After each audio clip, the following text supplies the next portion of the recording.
المانات هذه اللي حتحول لك تجربة الألعاب إلى تجربة مختلفة خلاص. المانات اللي معنا اليوم داتا فروغ اكس 3 راح نديروا لها مراجعة ونشوفوا إيجابياتها وسلبياتها. معكم كمان من قناة غنزة أونلاين ويلا نبداو.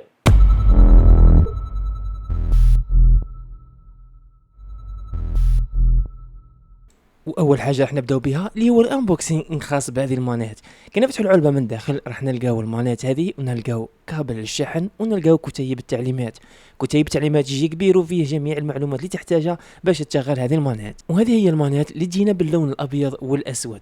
بالنسبه للتصميم تاعها جيد. في الناحيه اليمنى راح نلقاو جويستيك مع 4 ازرار، وفي الناحيه اليسرى راح نلقاو جويستيك اخر مع 4 ازرار للتحكم في الاتجاه، ومع وجود 4 ازرار خلفيه نفس نظام الازرار الموجوده في مانات البلاي ستيشن والاكس بوكس. في الاسفل يوجد منفذين تايب سي، واحد للشحن وواحد لتشغيل المروحه. ازرار اخرى ايضا مثل سيلكت وستارت وزرين اخرين، وهذوما راح يساعدونا خاصه في الالعاب لانك تحتاج ازرار اخرى في اللعب. بالنسبه للانطباع الاول كي شديت مانات في يدي يعني ماسكه مريحه. بالنسبه لخامه التصنيع كانت جوده متوسطه، يبان بلاستيك عادي. كتشغل مانات راح تسمع صوت فيبرور لانها تحتوي على فيبرور اللي تقدر تشغله في الالعاب. الحاجه اللي ما عجبتنيش ان الفيبرور كي يشتغل راح تسمع الصوت تاعو. الصوت كان مزعج الصراحه. بالنسبه للمروحه غير تركب كابل تايب سي راح تشتغل مباشره. نظام التبريد تاعها يعتمد على الهواء فقط، يعني مش راح تكون تبريد قوي، والصوت تاعها كان معدوم ما تسمعش الحس تاعها خلاص. بالنسبه لطريقه تركيب الهاتف سهله خلاص، وكاين مساحه كبيره اللي تكفي اي هاتف مهما واش كان الحجم نتاعو. هنا جربت عليه هاتف ريلمي 10 برو بليس واللي يجي الحواف تاعو رقيقه خلاص ركب عادي. ولكن نقطه سلبيه جربت عليها هاتف اخر واللي هو فيفو اكس 200 برو. اذا كانت الكاميرات بارزه مثل هذا الهاتف فالهاتف ماهوش يركب خلاص، لانه المساحه اللي تشد الهاتف صغيره خلاص، وهذه تعتبر نقطه سلبيه. تما اذا كان عندك هاتف فيه كاميرا مثل هذه ماهوش راح يصلح لك هذه المانات. عندنا ايضا بنسخه اندرويد 5.2، الشيء اللي يخلي ما يكونش فيه روتار عند عمليه التحكم في الالعاب. والان راح نمروا لاهم نقطه واللي هي ربطيه التحكم داتا فروغ اكس 3 مع الهاتف. اول شيء تحتاجه راح تحمل تطبيق راح تلقاه في كتيب التعليمات واسمه شوتينج بلس في 3، وهذا التطبيق يعتبر اكبر نقطه ايجابيه في هذه المانات لانه راح يخليك تتحكم في كل صغيره وكبيره في التحكم.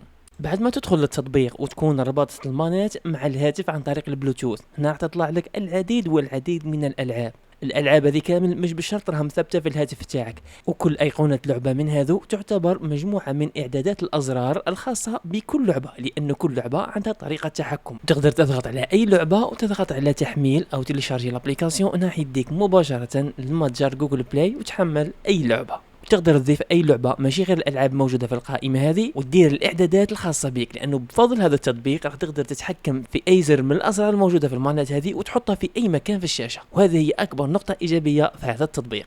كي تشغل اي لعبه راح تظهر ايقونه التطبيق هنا في الاسفل او في اي مكان في الشاشه. بعد ما تضغط عليه هنا راح تظهر لك الازرار الخاصه باي لعبه. كما تشوفون هي الاعدادات هذه كانت خاصه بلعبه ببجي، والان راح نغير الاعدادات تاعها للعبه مورتال كومبا. راح نخير من القائمه هذه، هنا يتم تحميل الاعدادات او الازرار الخاصه باللعبه تاع مورتال كومبا، وهنا نقدر نخدم بالمانات بالاعدادات الخاصه بهذه اللعبه. في حاله ما اضيفت لعبه جديده ما كانش في القائمه، هنا تقدر تغير الازرار وتحطها في اي مكان راك تحوس عليه. والآن نمر لتجربة الاستخدام.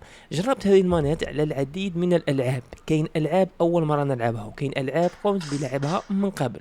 بالنسبة لتجربة الاستخدام لوقت مطول المانات ما تعبكش في يدك وتحس بها عادي وتخدم بها عادي، ولكن عند لعب بعض الألعاب اللي يكون فيها الأزرار كثيرة راح تلقى صعوبة في عملية حفظ مكان تواجد الأزرار. راح كل مرة تلقى روحك تنظر للمانات باش تلقى المكان تاع الزر باش توالفه، يعني لازم لعب تاع اللعبة هذه لعب مطول باش تحفظ الأزرار.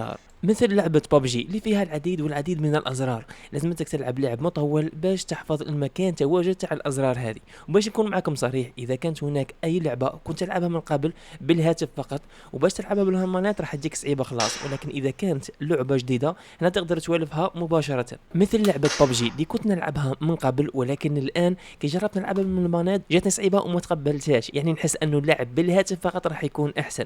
يعني تقدر تقول مانات هذه مخصصة لبعض الألعاب والالعاب هذه اللي لازم فيها تتحكم بالهاتف راح تكون احسن انك تلعب بالهاتف افضل من انك تلعب بالمانات. مع اني جربت نلعب وقت مطول ولكن ما قدرتش نولفها ونلعب بالمانات، كي رجعت للهاتف اللي كنت روحي نلعب باللعبه عادي. هذا رايي الشخصي، ولكن لو كان يعود شخص اخر قادر يلعب بالمانات عادي. قولوا لي في التعليقات هل تقدر تلعب مثلا لعبه ببجي بالمانات او تفضل انك تلعب بالهاتف فقط.